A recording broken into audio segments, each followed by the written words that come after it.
if you're in a position where you have more time than money, that's kind of like what it looks like.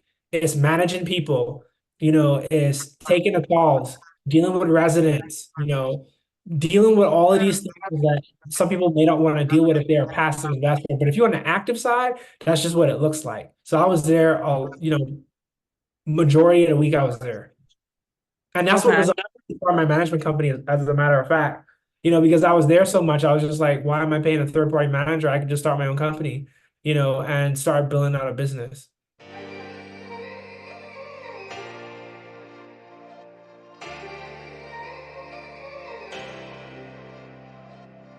Welcome to the Share the Wealth Show, where minority professionals can learn to escape the racial wealth gap and catapult themselves into abundance.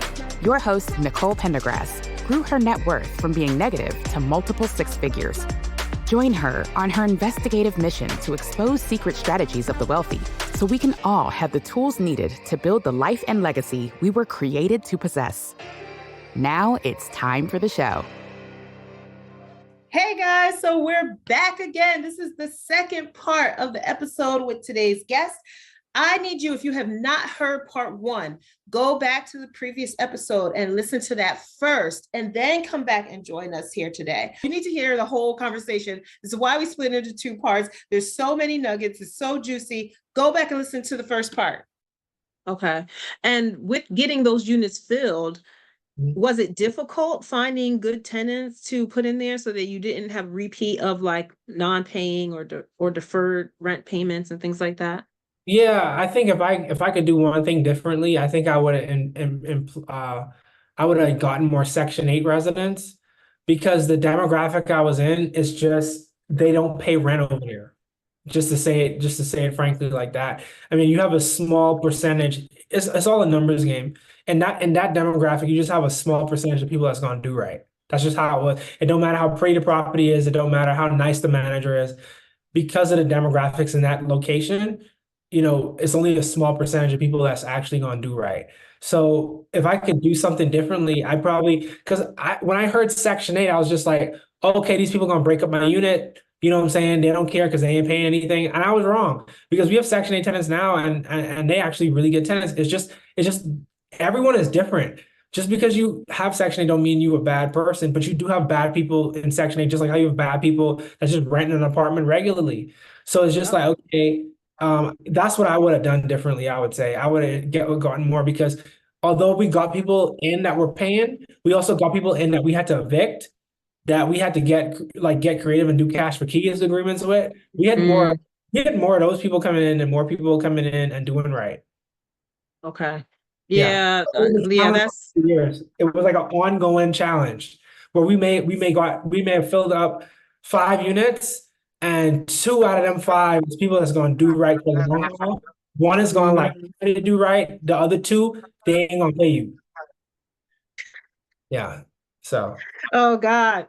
It's just taking me back because I just have those memories of, non-paying tenants and just going through that whole process. But mine was on, like, I get it with my other properties, but I have property management for them. So when they right. have to fill out like eviction or proceedings or stuff, they just deal with it, and I don't even really hear too much about it. Like they just do it because that's like in their operatings. But like for my 3 unit, that's the only one that I self-manage.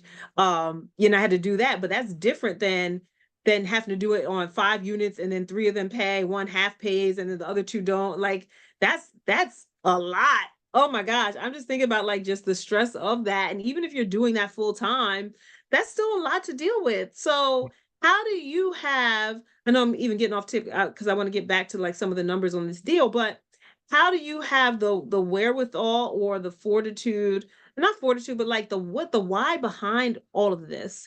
Why keep dealing with this kind of just issues, like why not sell it sooner than you did? Like why deal with like that tenant base and the just the property and the issues just come. Like I understand that this is just the first big deal. Um and I don't know if it's because you saw the benefits of the real estate from your other previous smaller deals and you just knew the potential, or like, but what gave you that strength to just keep pushing through all of that? That's a lot. Hmm. Well, I mean, Well, think about this. I mean, at 24, 25 years old, me and two family members owned a large apartment complex, you know? I mean, not a lot of people can say that, at such a young age. At that age now, I had a net worth over $1 million because there was so much equity in the property. So, Mm. that kind of kept me motivated. It's just, although it was a lot of those things going on, I bought a 36 unit apartment complex for less than $500,000. So I knew, there was a light at the end of the tunnel at some point. I think that kept me going, just knowing I bought it right. And had I needed to sell the deal, most likely I would have been able to sell it at a profit.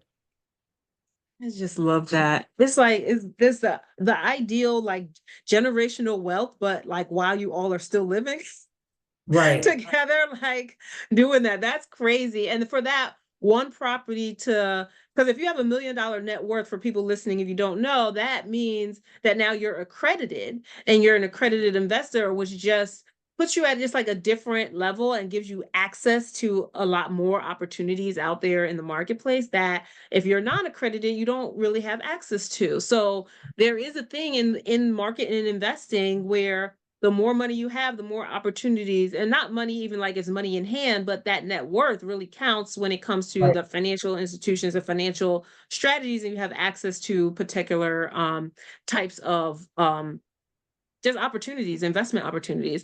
So I guess last thing I'll ask about this deal then is how long did you hold it before you sold it? And then like what was of course I said well last thing, but it's like three questions in one. Like I just happen to keep doing that to you. I'm sorry. But the what was the sales price, like the general profit that you and your family got from the sale of the deal? And I think that's really it. Like how much longer did you hold it and you do renovations? Oh, and like what else was left to kind of fix like for the new buyer, because like, you Mhm. still want to leave a little bit of meat on the bones, right? Because that's the whole thing. Like you want the new buyer to have something that they can increase the equity for themselves as well. But then like what was that tail end sales price and profit that you and your family saw? Mhm.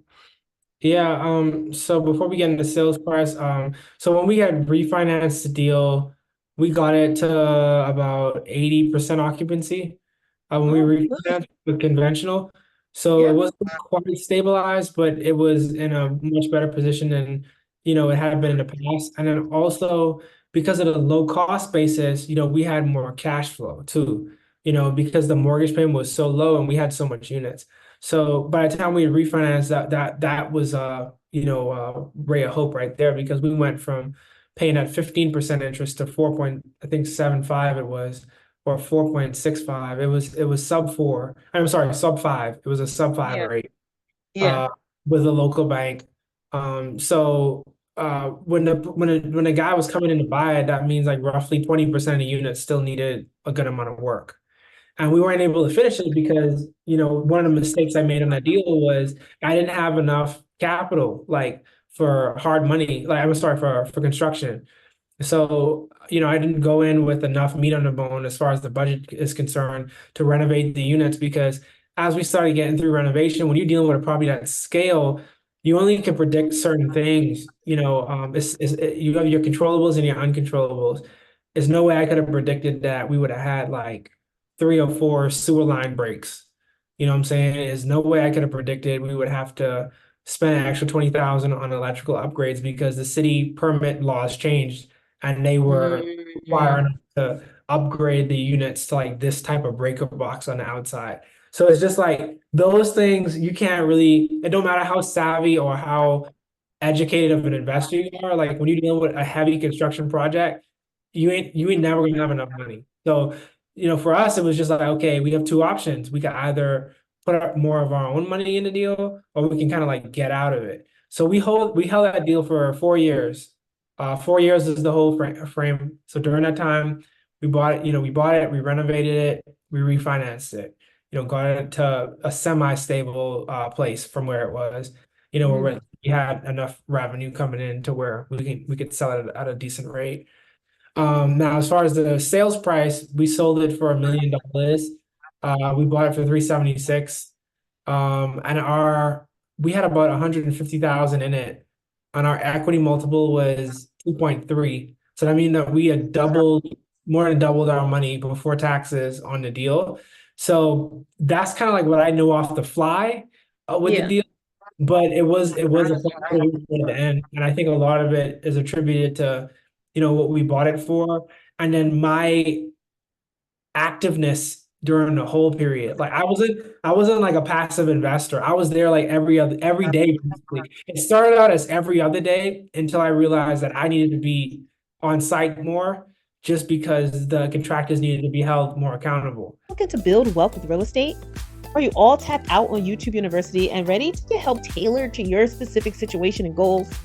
Have you always known that you were a little different from the crowd, that you never liked following the status quo, and that you're just tired of living in mediocrity? You want to build wealth on your own terms outside of Wall Street? Well, then maybe the Microfamily Mavericks mentorship program can help with that. It's a community where I handhold you through the process of buying your first small commercial multifamily building, because not everyone is ready for 100 units out the gate. Why multifamily? Because it gives your rental income a hedge against vacancy. Imagine what happens when your single family rental tenant leaves, right? And why commercial 5+ units? Because you have much more control over increasing the building's value in the commercial space, and then in turn, increasing your own net worth. Starting small is a stepping stone to so much more, because then you can tap that equity and buy another building and another and another, and you get the point. So increasing your cash flow and your ability to be job optional along the way. It's all a part of the journey. So if you think big, but you want to start small, and if you know multifamily real estate is a way for you to open the door to building a life of freedom, abundance, and legacy, but you just need someone to guide you step by step, and you want to be surrounded by other people on the same journey, doing the same thing, then just click the link in the show notes to find out a little bit more about the Microfamily Mavericks, and I look forward to potentially seeing you on the inside. So now back to the show. Contractors have a reputation of getting on your job, and then after an hour, they on someone else's job, and then they coming back on your job at like 3 o'clock. So I had to kind of get on site, and that resulted in us like firing our first contractor and getting someone else because he just was hopping around too much. And the second guy I hired was much better, but he was less. He didn't have as sophisticated of a business. He didn't have as much employees, and so that resulted in me having to be on site more to kind of like help him manage his employees, basically. That was working on the job. But I mean, yeah, I had to do it. That's a part of it. So as an investor, it ain't kind of like, it ain't as easy as all people make it sound. Like if you're doing like sweat equity, if that's your business model, where you don't have as much money as you do time, that's the position I was in. I had more time than money. If that's not you, then this doesn't apply to you. But if you're in a position where you have more time than money, that's kind of like what it looks like. It's managing people, it's taking the calls, dealing with residents, dealing with all of these things that some people may not want to deal with if they're a passive investor. But if you're on the active side, that's just what it looks like. So I was there, majority of the week I was there. And that's what was part of my management company, as a matter of fact.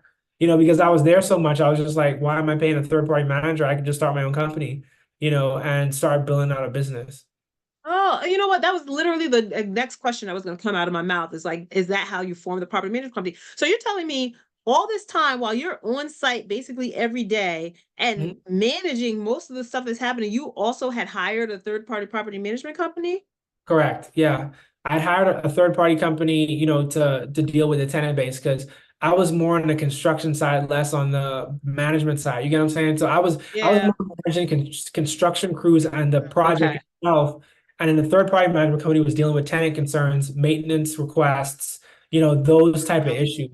But it got a point, now this was around 2020, like during COVID, where their office was shut down. So they couldn't really do tours. And I had a bunch of vacancies, like rent-ready units that were vacant that weren't being showed.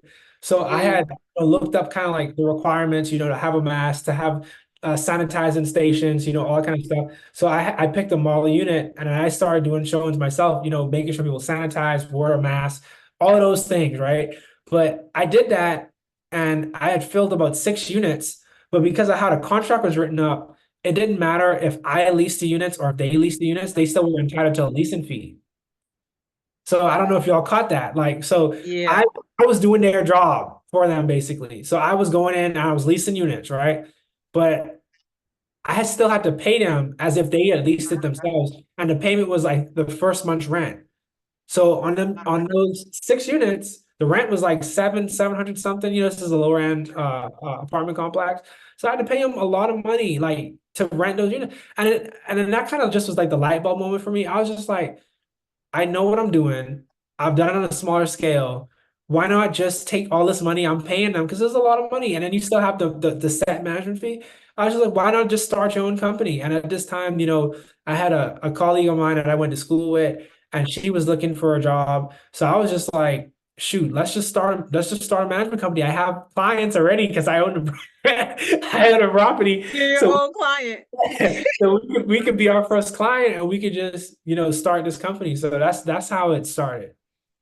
Wow, that's good. You know what? That hit a nerve when you said the first month's rent goes to the property management normally and in the leasing fee. And that hit a nerve for me. And I don't do the lease ups. So I know for you to do the lease ups and do all the work and for you still have to pay that fee. Oh my God. Because Yeah. it hits a nerve for me. I'll just say my viewpoint. Being third party, having third party property management, and Mhm. even though they are finding, my property management company is finding the tenant and doing the lease up. Sometimes our units are vacant, especially in this more recent market, like, and what's happening in my particular sub market. We're having trouble finding qualified tenants who want to stay in our units. So lease Mhm. ups are taking months and months sometimes, right? And it's just like, and I just don't think that their system is pretty efficient. Like there could be some tweaks to it, but I just feel like I keep getting resistance when I suggest things, like because it's different than their model for everybody else. Especially I'm a small landlord for them because they manage hundreds and hundreds of units, right? So if I only have a very small amount, like whatever my suggestions are, it's affecting their whole like operations. So anyway, if my whole thought process is if my unit has been vacant for 5 or 6 months and you finally find somebody and put them in because you don't want to optimize operations and actually do more work, you're just letting everything kind of fly. You're not really doing work except posting it on your website, that there's a vacancy and showing it when somebody calls in, but you're not doing real work to like market the property, right?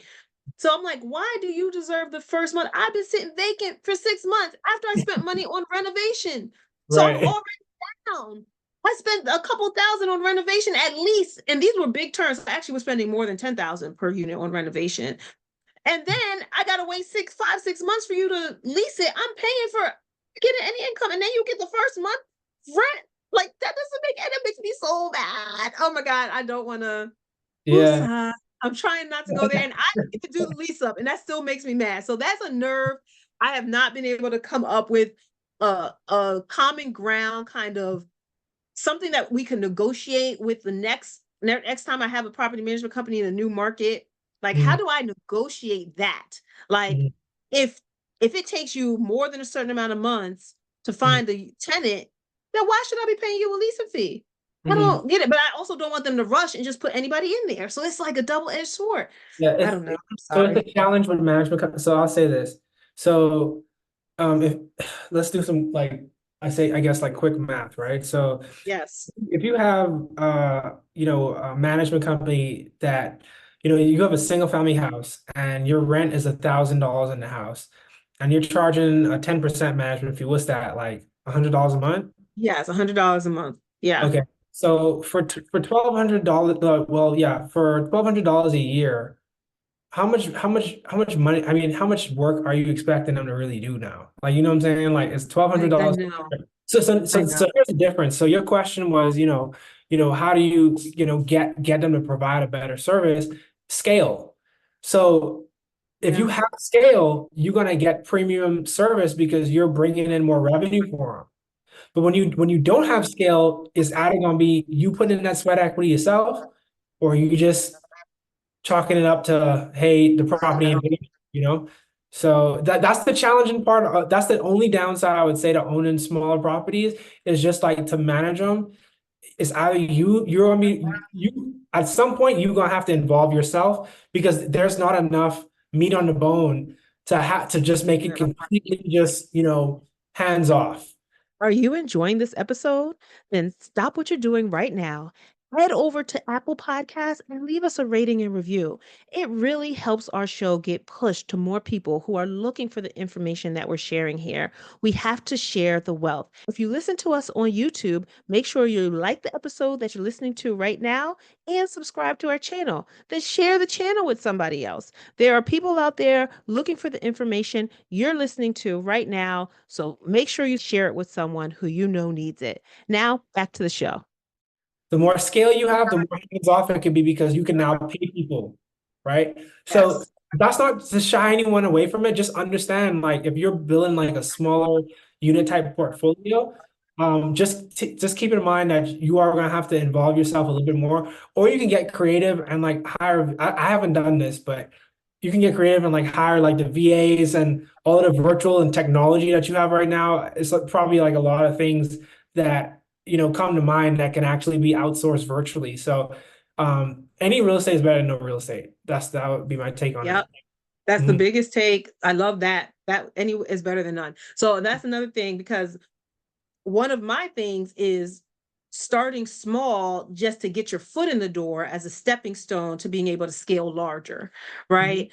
Like, so even you started with your 2 and 4 units, but that helped you get up to the next units, right? And to get to the bigger. But you still had to put in the work to get to that next level. Is not just going to come to you. So I think using that as an entry point, but just realizing that that's the stage that you're in that beginning stage. And until you can start to scale, then that's when you can have like better expectations for the performance of your third party property management, unless you're going to manage yourself. I do know someone, actually, we had her on the show, that she's managing she's still not, like, she probably has like 20 something units altogether. And I think her biggest complex so far is a 10 unit, but she manages those all out of state herself.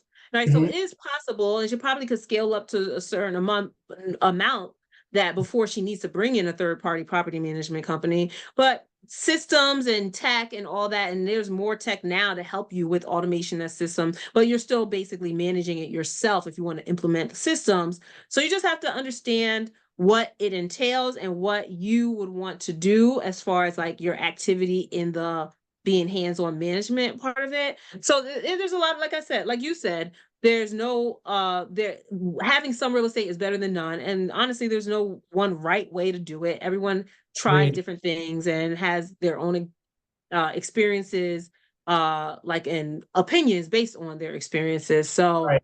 Yeah. it's just learning as much as you can and taking bits and pieces from what you hear from other people's experiences.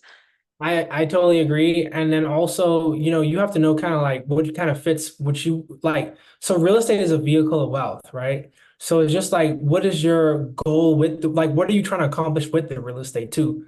You get what I'm saying? Like, so it's really an individual case by case thing on what vehicle is best for you. For some people, single families may be best, or for some people, short-term rentals may be best. For others, multifamily apartments would be best. I just firmly believe hard assets like real estate, they stand the test of time. So you just got to find like what niche you identify with the most. Okay.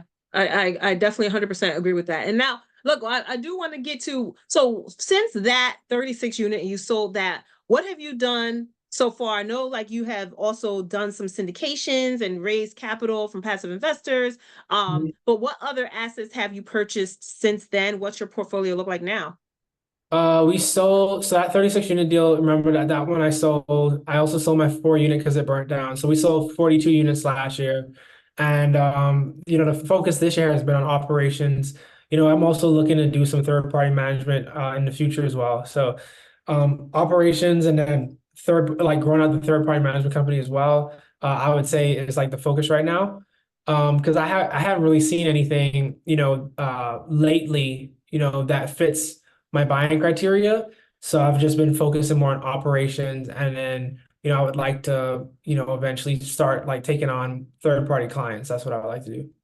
Okay. But that makes sense with your property management company. So it can service more than just your units. You can grow that company separately because it's all standalone organization, right? That you Right. can service other clients, especially in the area.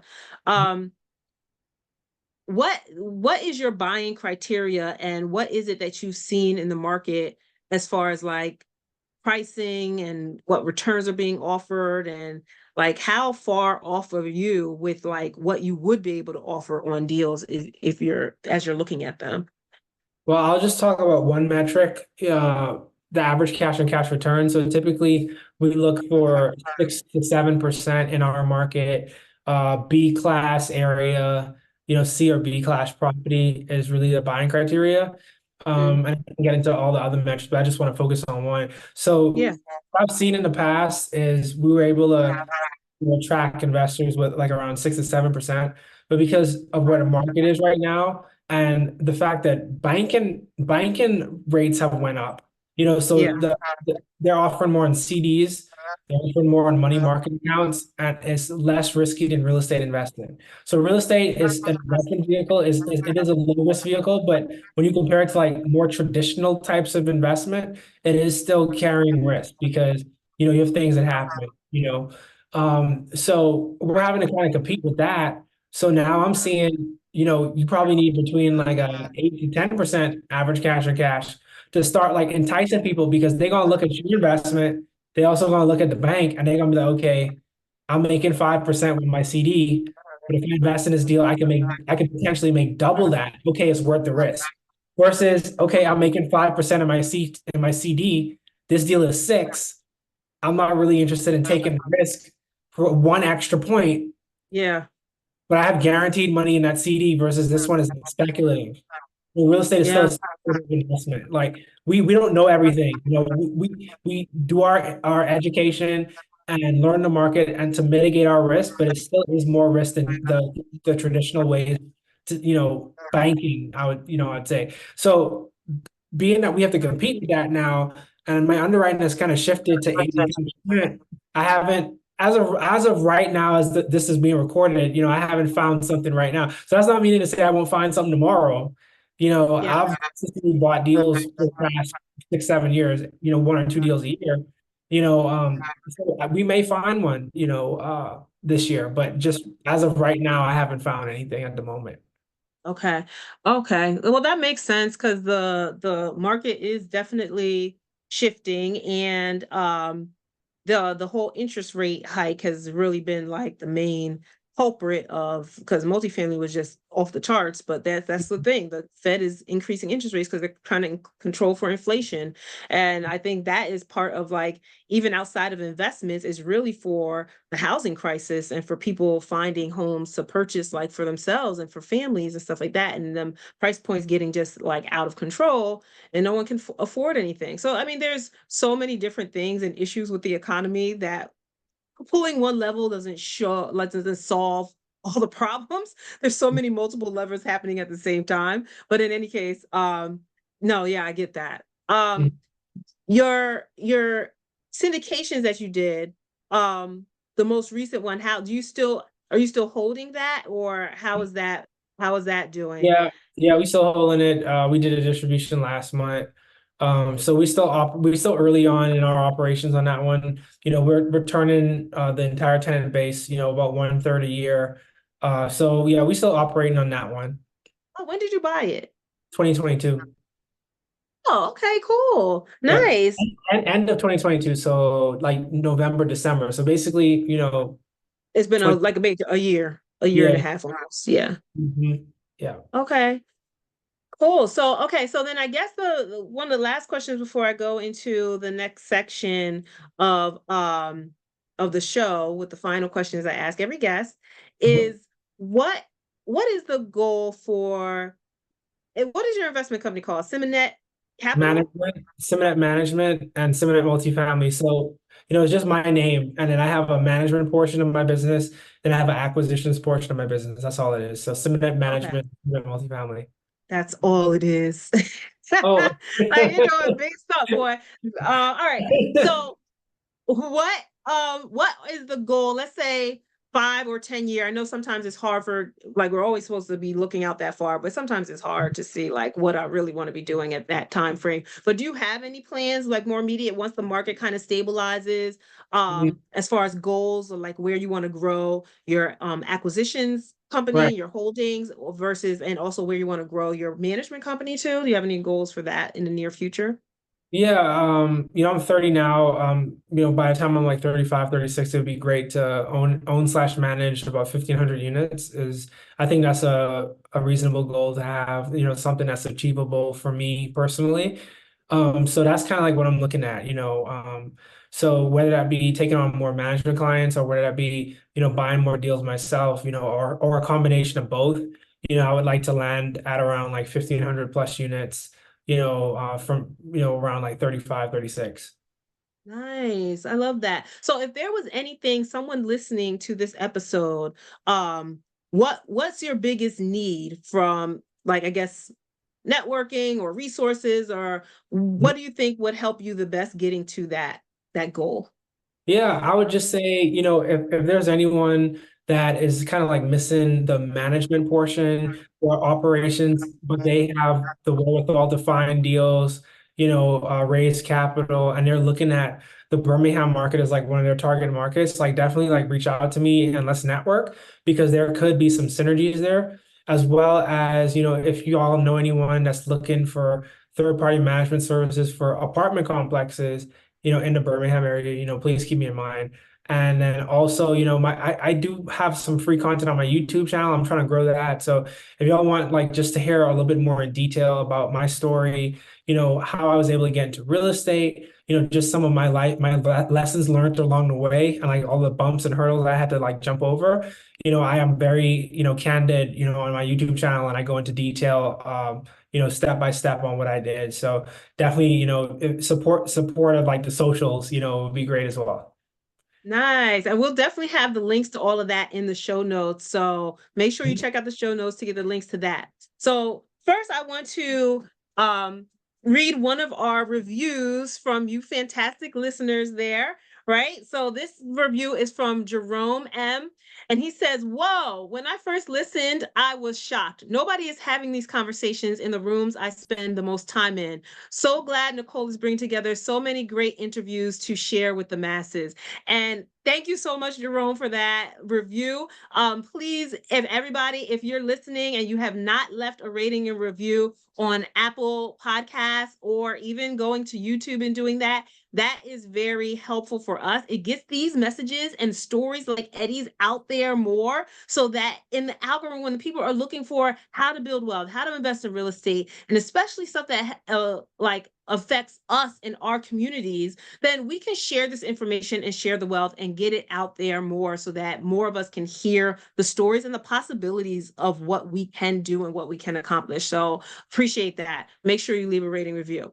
So right now, I want to quickly just segue over into digest with the guests, which is the last segment that we have questions for that we ask every guest. And we say digest with the guests because the guests leave so many juicy morsels and tidbits. We got to have time to kind of let it settle and get through our system and really digest the nutrients and the information that has been shared through this whole episode. Right. So Okay. the first question is Warren Buffett said diversification is protection against ignorance. Take that to mean that basically people diversify because they don't really know what they're doing, but diversification is such a big thing, right? It's a protection. So I don't know. What do you think about that statement and what's your take on it? I would definitely disagree with it in my personal life. I know it's Warren Buffett, right? So I'm not anything compared to him, but like how I'll kind of like approach things is, really, I was told, as a young person, it's paramount to like be an expert at a craft and a field. So, if you want to be an expert at a craft in your field and save up the money to go invest and then diversify, I think that makes sense. But for my real estate journey where, a lot of the work I'm doing is on my own business, I've actually focused in and perfected my craft. And in turn, that's mitigated my risk with what I'm doing. You get what I'm saying? So maybe that statement holds true with someone that may not be running their own business. They may be saving their money and instead investing $1 million in one investment, they maybe have, $500,000 across two, or $100,000 across 10 investments, So it's just I agree and disagree, if that makes sense. No, that makes perfect sense. I actually agree with your statement that focusing and becoming an expert in one field and honing that to gain your wealth. And then once you're in wealth preservation stage, then you can diversify to kind of mitigate risks more. And that's when you're diversifying and investing in something that maybe you know a little bit about, but you're not so deep in, like you haven't dived deep in, like, and you kind of leverage experience of other investors who are managing whatever that is. But like, I agree basically with what you were trying to say. I get it. In the game of Monopoly, have you ever played Monopoly before? Yes, it's been a while though. Okay, yeah, that's fine. That's fine. You get the concept. You know how it works, right? Yeah. So, Boardwalk being the most expensive property versus Baltic being the cheapest property, which one are you buying first and why? Okay, how much money do I have? That really depends. So like This if is the beginning of the game. shoot, Or like in your strategy, are you waiting till you get all the way around the boardwalk to buy that one first? Or you're waiting until you land on that and you accumulate enough money to buy boardwalk first? yeah, Or that if makes you sense. land on Baltic first, are you just going to go ahead and buy that one? I got you. Okay, I got you now. Thank you. So I think I'm gonna go with the first option, because I can kind of like in real life, right? If you're waiting, a lot of times that kind of puts you in a situation where you're more reluctant to actually do the thing because you're overanalyzing situations. And my personal journey, my first deal, I analyzed that thing more than I had any other deal, and it was a duplex. I mean, I look back at it and it's so crazy how I went about that. Like it was so bad. We was at the closing table and the closing attorney was looking at me like I was crazy because I was complaining about something in the warranty deed. And it's just like I pick apart that thing like I was a doctor, like a surgeon, a brain surgeon. And looking back at it, I'm like, golly, like I'm glad I got that one out the way. So it's just I would definitely use the first option. Okay. Yeah. Yeah, I get it. It's better just to take action. And even if it's a smaller property, like whatever Yes. it is, like just take action. Don't wait for the perfect opportunity because that may not come. Or that's gonna Exactly. make you overanalyze it even more. Just jump in. Oh, that's so funny.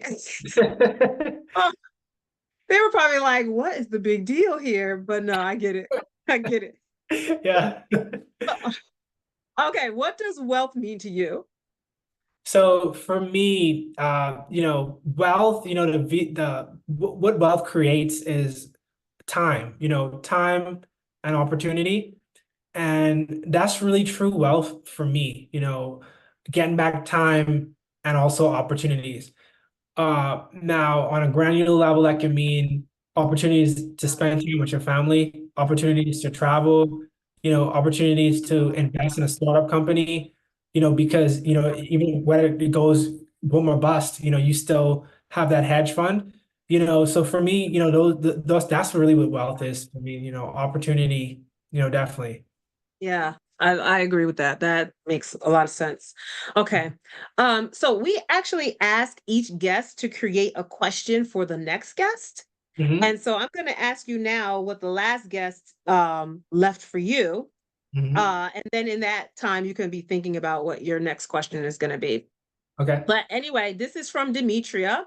And Demetria asked, if you could start over in your investing career, what asset class or strategy would you pursue first? Uh, that's a good question. Okay, so just thinking about my career, I started with wholesaling. That was the first thing I did. Honestly, y'all, I probably would do it a similar way just because what I learned from, okay, so I was so sorry about that. I kicked my table. When I was in college, I was being fed so much things that just wasn't working, like currency exchange and multi-level marketing and all of this foolishness that people don't really make money from.